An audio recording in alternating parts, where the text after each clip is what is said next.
I can sit there. It has helped me a lot. Okay. Thank you, Dr. Peterson. Dr. Zizek. Thank you.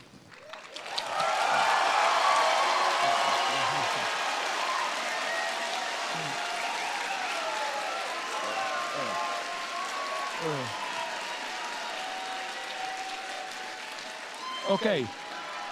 First, a brief introductory remark. I cannot but notice the irony of how Peterson and I, the participants in this duel of the century, are both marginalized by the official academic community. I'm supposed to defend here the left liberal line against neoconservatives. Really? Most of the attacks on me are now precisely from left liberals. Just remember the outcry against my critique of LGBT plus ideology. And I'm sure that if the leading figures in this field were to be asked if I am fit to stand for them, they would turn in their graves even if they are still alive. So let me begin by bringing together the three notions from the title: happiness, communism, capitalism. In one exemplary case, China today. China in the last decades is arguably the greatest economic success story in human history. Hundreds of millions raised from poverty into middle-class existence. How did China achieve it? The 20th century left was defined by its opposition to the two fundamental tendencies of modernity: the reign of capital with its aggressive market competition, the authoritarian bureaucratic state power. Today's China combines these two features in its extreme form: strong authoritarian state, wild capitalist dynamics. And it's important to note, they do it on behalf of happiness of the majority of people. They don't mention communism to legitimize their rule. They prefer the old Confucian notion of a harmonious society. But are the Chinese any happier for all that? Although even the Dalai Lama justifies Tibetan Buddhism in Western terms of the pursuit of happiness and the avoidance of pain, happiness as a goal of our life is a very problematic notion. If we learned anything from psychoanalysis, it is that we humans are very creative in sabotaging our pursuit of happiness. Happiness is a confused notion. Basically, it relies on the subject's inability or unreadiness to fully confront the consequences of his or their desire. In our daily lives, we pretend to desire things which we do not really desire, so that ultimately the worst thing that can happen is for us to get what we officially desire. So I agree that human life of freedom and dignity does not consist just in searching for happiness, no matter how much we spiritualize it, or in the effort to actualize our inner potentials. We have to find some meaningful cause beyond the mere struggle for pleasurable survival. However, I would like to add here a couple of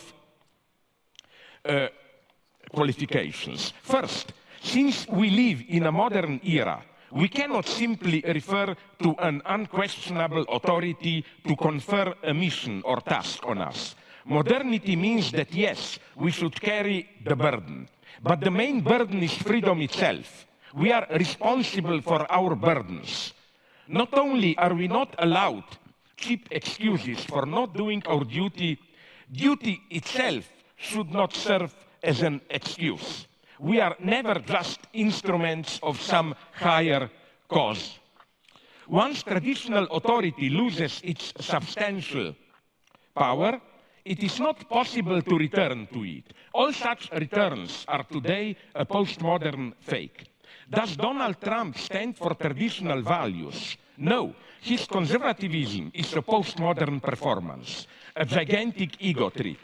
In this sense of playing with traditional values, of mixing references to them with open obscenities, Trump is the ultimate postmodern president.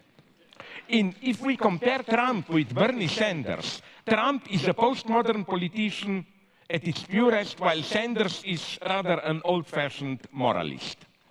Conservative thinkers claim that the origin of our crisis is the loss of our reliance on some transcendent divinity or higher value. If we are left to ourselves, if everything is historically conditioned and relative, then there is nothing preventing us to indulge in our lowest tendencies. But is this really the lesson to be learned from mob killing, looting, and burning on behalf of religion? It is often claimed that, true or not, religion makes some otherwise bad people do good things. From today's experience, I think we should rather stick to Steve Weinberg's claim that while without religion, good people would have been doing good things and bad people bad things, only something like religion can make good people do bad things. More than a century ago, in his Brothers Karamazov, Dostoevsky warned against the dangers of godless moral nihilism. If God doesn't exist, then everything is permitted. The French philosopher André Glucksmann applied Dostoevsky's critique of godless nihilism to September 11th. And the title of his book, Dostoevsky in Manhattan, suggests, as this title suggests, he couldn't have been more wrong. The lesson of today's terrorism is that if there is a God, then everything, even blowing up hundreds of innocent bystanders, is permitted to those who claim to act directly on behalf of God. The same goes also for godless Stalinist communists. They are the ultimate proof of it. Everything was permitted to them since they perceived themselves as direct instrument of their divinity, of the historical necessity of progress towards communism. That's the big problem of ideologies. How to make good, decent people do horrible things. Second, yes, we should carry our burden, accept the suffering that goes with it. But a danger lurks here, that of a subtle reversal. Don't fall in love, that's my position, with your suffering. Never presume that your suffering is in itself a proof of your authenticity. Renunciation of pleasure can easily turn into pleasure of renunciation itself. For example, an example not from neoconservatives. White left liberals love to denigrate their own culture and blame Eurocentrism for our evils. But it is instantly clear how this self-denigration brings a profit of its own. Through this renouncing of their particular roots, multicultural liberals reserve for themselves the universal position, graciously soliciting others to assert their particular identity. White multiculturalist liberals embody the lie of identity politics. Next point. Jacques Lacan wrote something paradoxical but deeply true, that even if what a jealous husband claims about his wife, that she sleeps with other men, is all true, his jealousy is nonetheless pathological. The pathological element is the husband's need for jealousy as the only way for him to sustain his identity. Along the same lines, one could say that even if most of the Nazi claims about Jews, they exploit Germans, they seduce German girls, and so on, were true, which they were not, of course, their anti-Semitism would still be a pathological phenomenon, because it ignored the true reason why the Nazis needed anti-Semitism. In the Nazi vision, their society is an organic whole of harmonious collaboration, so an external intruder is needed to account for divisions and antagonisms. The same holds for how today, in Europe at least, the anti-immigrant populists deal with the refugees. The cause of problems which are, I claim, immanent to today's global capitalism is projected onto an external intruder. Again, even if the reported incident with the refugees, there are great problems, I admit it. Even all these reports are true. The populist story about them is a lie. With anti-Semitism, we are approaching the topic of telling stories. Hitler was one of the greatest storytellers of the 20th century. In the 1920s, many Germans experienced their situation as a confused mess. They didn't understand what is happening to them with military defeat, economic crisis, what they perceived as moral decay, and so on. Hitler provided a story, a plot, which was precisely that of a Jewish plot. We are in this mess because of the Jews. That's what I would like to insist on. We are telling ourselves stories about ourselves in order to acquire a meaningful experience of our lives. However, this is not enough. One of the most stupid wisdoms, and they are mostly stupid, is an enemy is someone whose story you have not heard. Really? Are you also ready to affirm that Hitler was our enemy because his story was not heard? The experience that we have of our lives from within, the story we tell ourselves about ourselves in order to account for what we are doing is, and this is what I call ideology, fundamentally a lie. The truth lies outside in what we do. In a similar way, the alt-right obsession with cultural Marxism expresses the rejection to confront the fact that the phenomena they criticize as the effect of the cultural Marxist plot, moral degradation, sexual promiscuity, consumerist hedonism, and so on, are the outcome of the immanent dynamic of capitalist societies. I would like to refer to a classic, Daniel Bell, Cultural Contradictions of Capitalism, written back in 1976, where the author argues that the unbounded drive of modern capitalism undermines the moral foundations of the original Protestant ethics. And in a new afterword, Bell offers a bracing perspective on contemporary Western societies, revealing the crucial cultural fault lines we face as the 21st century is here. The turn towards culture as a key component of capitalist reproduction and, concomitant to it, the commodification of cultural life itself are, I think, crucial moments of capitalist expanded reproduction. So the term cultural Marxism, I think, plays the same role as that of the Jewish plot in anti-Semitism. It projects or transposes some immanent antagonism, however you call it, ambiguity, tension, of our socio-economic life onto an external cause. In exactly the same way, now let me give you a different, more problematic example. In exactly the same way, liberal critics of Trump and alt-right never seriously asked how our liberal society could give birth to Trump. In this sense, the image of Donald Trump is also a fetish, the last thing a liberal sees before confronting actual social tensions. Hegel's motto, evil resides in the gaze which sees evil everywhere, fully applies here. The very liberal gaze which demonizes Trump is also evil because it ignores how its own failures opened up the space for Trump's type of patriotic populism. Next point.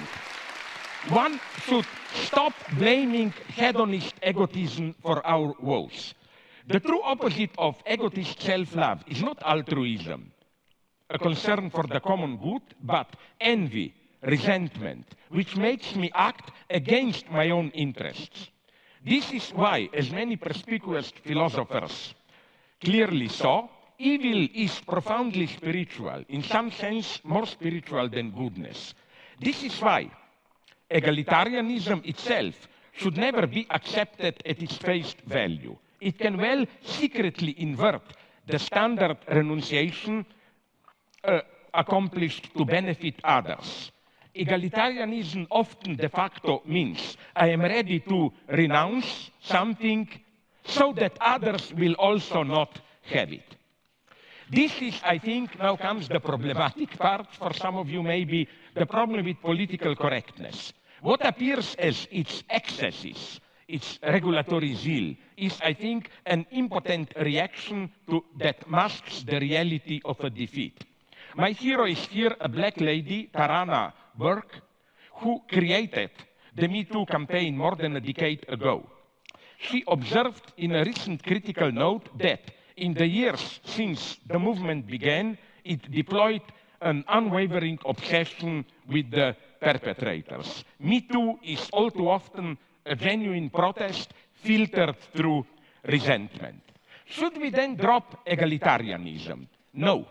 Equality can also mean, and that's the equality I advocate, creating the space for as many as possible individuals to develop their different potentials. It is, that's my paradoxical claim, it is today's capitalism that equalizes us too much and causes the loss of many talents. So what about the balance between equality and hierarchy? Did we really move too much in the direction of equality? Is there, in today's United States, really too much equality?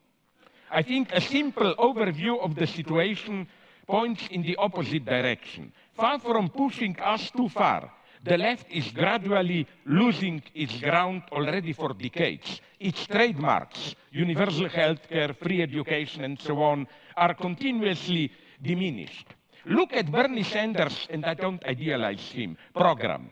It is just a version of what half a century ago in Europe was simply the predominant social democracy, and it's today decried as a threat to our freedoms, to the American way of life, and so on and so on.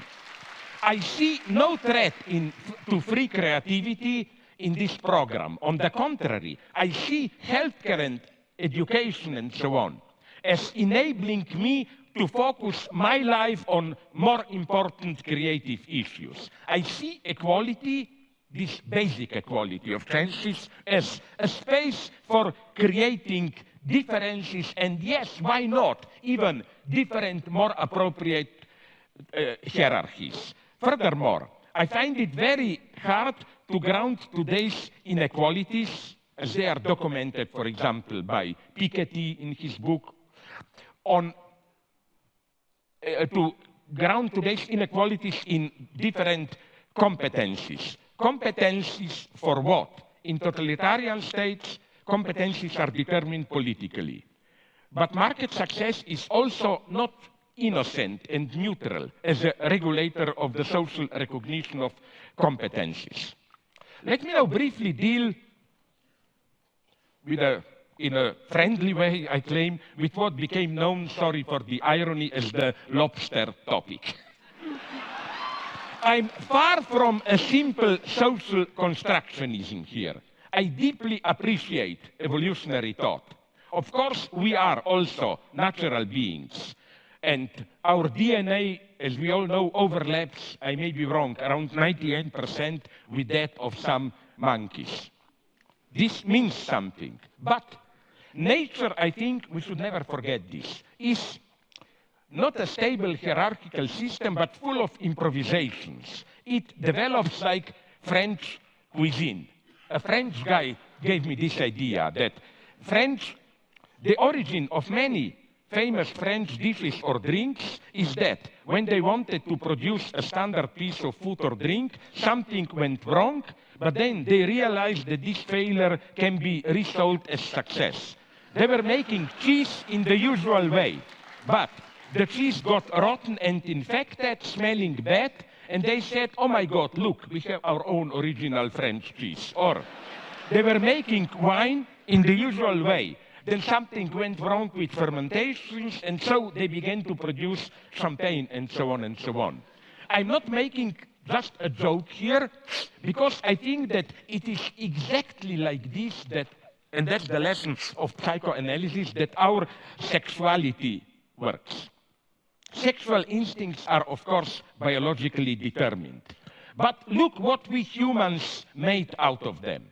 They are not limited to the mating season. They can develop into a permanent obsession, sustained by obstacles that demand to be overcome. In short, into a properly metaphysical passion that perturbs the biological rhythm, with twists like endlessly prolonging satisfaction in courtly love, engaging in different perversions, and so on and so on. So it's still, yes, biologically conditioned sexuality, but it is, if I may use this term, trans-functionalized. It becomes a moment of a different cultural, however you call it, logic. And I claim the same goes for tradition. T.S. Eliot, the great conservative, wrote, quote, "What happens when a new work of art is created is something that happens simultaneously to all the work of art which preceded it. The past should be altered by the present as much as the present is directed by the past." End of quote. What does this mean? Let me mention the change enacted by Christianity. It's not just that, in spite of all our natural and cultural differences, the same divine spark dwells in everyone. But this divine spark enables us to create what Christians call Holy Ghost or Holy Spirit, a community in which hierarchic family values are at some level at least abolished. Remember Paul's words from Galatians. There is no longer Jew or Greek. There is no longer male and female in Christ. Democracy extends this logic to the political space. In spite of all differences in competence, the ultimate decision should stay with all of us. The wager of democracy is that we should not give all power to competent experts. It was precisely communists in power who legitimized their rule by posing as fake experts. And incidentally, I'm far from believing in ordinary people's wisdom. We often need a master figure to push us out of an inertia. And I'm not afraid to say that forces us to be free. Freedom and responsibility hurt. They require an effort. And the highest function of an authentic master is to literally to awaken us to our freedom. We are not spontaneously really free. Furthermore, I think that social power and authority cannot be directly grounded in competence. In our human universe, power, in the sense of exerting authority, is something much more mysterious, even irrational. Kierkegaard, my and everybody's favorite theologist, wrote, "If a child says he will obey his father because his father is a competent and good guy, this is an affront to father's authority." And he applied the same logic to Christ himself. Christ was justified by the fact of being God's son, not by his competencies or capacities. As Kierkegaard put it, every good student of theology can put things better than Christ. There is no such authority in nature. Lobsters may have hierarchy, undoubtedly, but the main guy among them, I don't think he has authority in this sense. Again, the wager of democracy is that, and that's the subtle thing, not against competence and so on, but that political power and competence or expertise should be kept apart. In Stalinism, precisely, they were not kept apart, while already in ancient Greece, they knew that they have to be kept apart, which is why their popular weight was even combined with lottery often. So where does communism, just to conclude, where does communism enter here? Why do I still cling to this cursed name when I know and fully admit the 20th century communist project in all its failure, how it failed giving birth to new forms of murderous terror? Capitalism won, but today, and that's my claim, we can debate about it, the question is, does today's global capitalism contain strong enough antagonisms which prevent its indefinite reproduction? I think there are such antagonisms. The threat of ecological catastrophe, the consequence of new techno-scientific developments, especially in biogenetics, and new forms of apartheid. All these antagonisms concern what Marx called commons, the shared substance of our social being. First, of course, the commons of external nature, threatened by pollution, global warming, and so on. Now, let me be precise here. I'm well aware how uncertain analysis and projections are in this domain.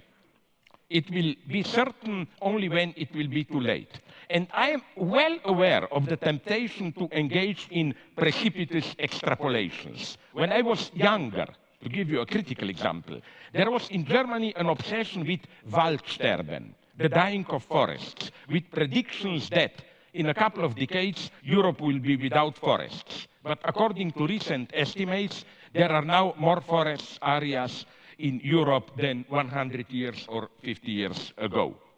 But there is nonetheless, I claim, the prospect of a catastrophe here. Scientific data seem to me at least abundant enough. And we should act in a large-scale collective way. And I also think, this may be critical to some of you, there is a problem with capitalism here for the simple reason that its managers, not because of their evil nature, but that's the logic of capitalism, care to expand self-reproduction, and environmental consequences are simply not part of the game. This is, again, not a moral reproach. And incidentally, so that you will not think that I don't know what I'm talking about, in communist countries, those in power were obsessed with expanded reproduction and were not under public control, so the situation was even worse. So how to act?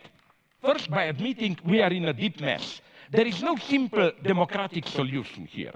The idea that people themselves should decide what to do about ecology sounds deep, but it begs an important question, even if their comprehension is not distorted by corporate interests.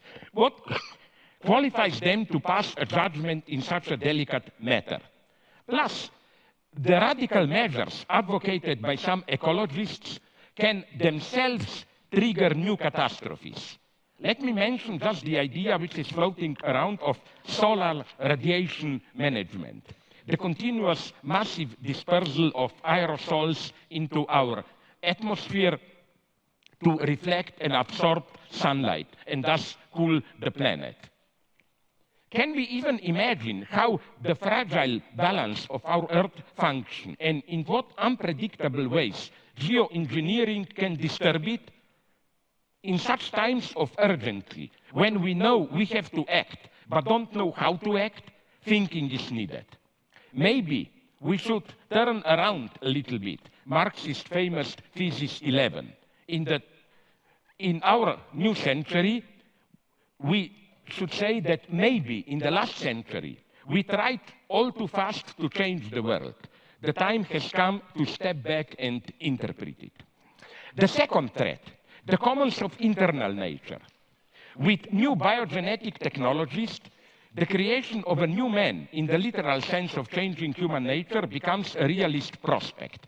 I mean primarily so-called popularly Neuralink, the direct link between our brain and digital machines, and then brains among themselves. This, I think, is the true game changer. The digitalization of our brain opens up unheard of new possibilities of control. Directly sharing your experience with your beloved may appear attractive, but what about sharing them with an agency without you even knowing it? Finally, the common space of humanity itself. We live in one and the same world, which is more and more interconnected, but nonetheless deeply divided. So how to react to this? The first and sadly predominant reaction is the one of protective self-enclosure. The world out there is in a mess. Let's protect ourselves by all kinds of walls. It seems that our countries are run relatively well. But is the mess the so-called rogue countries find themselves in not connected to how we interact with them. Take what is perhaps the ultimate rogue state, Congo. Warlords who rule provinces there are always dealing with Western companies, selling them minerals. Where would our computers be without coltan from Congo? And what about foreign interventions in Iraq and Syria, or by our proxies like Saudi Arabia in Yemen? Here, refugees are created. A new world order is emerging, a world of... Can I just finish the page? 2 minutes, literally. A world of peaceful coexistence of civilizations, but in what way does it function? Forced marriages and homophobia are okay, just that they are limited to another country, which is otherwise fully included into the world market. This is how refugees, again, are created. The second reaction is global capitalism with the human face. Think about socially responsible corporate figures like Bill Gates or George Soros. They passionately support LGBT, they advocate charities, and so on. But even in its extreme form, opening up our borders to the refugees, treating them like one of us, they only provide what in medicine is called a symptomatic treatment. The solution is not for the rich Western countries to receive all immigrants, but somehow to try to change the situation which creates massive waves of immigration. And we are complicit in this. Is such a change a utopia? No.